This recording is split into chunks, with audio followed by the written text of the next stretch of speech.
Billy Graham గారిని చాలా మంది అడిగారు చర్చ్ పెట్టమని. నాకు దేవుడు చెప్పలేదు, నేను పెట్టనన్నాడు ఆయన.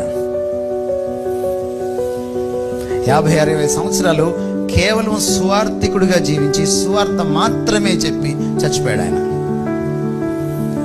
మొన్న నేను యుఎస్ వెళ్ళినప్పుడు ఆయన ఇంటికి వెళ్తే ఎంత చిన్న ఇల్లు అది. నిన్నగాక మొన్న రాలేదు మన సేవకులు, BMW తిరుగుతున్నారు,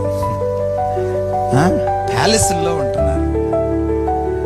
ఇంత గొప్ప సేవకుడు ఇంత చిన్న ఇంట్లో ఉన్నాడా?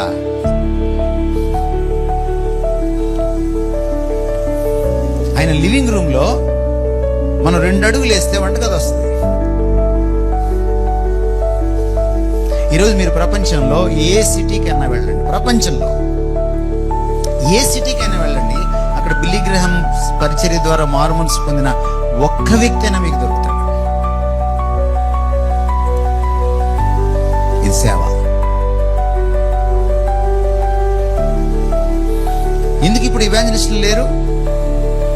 ఇవాంజలిస్టిక్ కానుకలు ఇవ్వరు.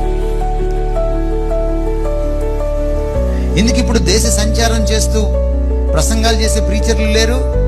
వాళ్ళకి కానుకలు ఇవ్వరు. ఎందుకు ఇప్పుడు అందరూ పాస్టర్లు అయిపోయారు? ఎందుకంటే చర్చ్ ఉంటుంది, గొర్రెలు ఉంటాయి, కానుకలు ఉంటాయి, గొర్రెల బొచ్చు కత్తిరించుకొని మనం వ్యాపారం చేయొచ్చు.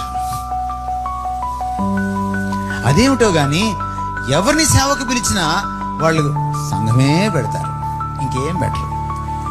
ఎఫెసీ పత్రికలో ఏముంది? పరిచర్య ధర్మము జరుగుటకు కాపరులను మాత్రమే పిలిచిననుందా? ఉందా? లేదు కదా.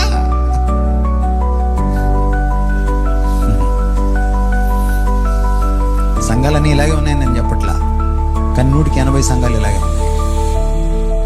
ఇది వాస్తవం.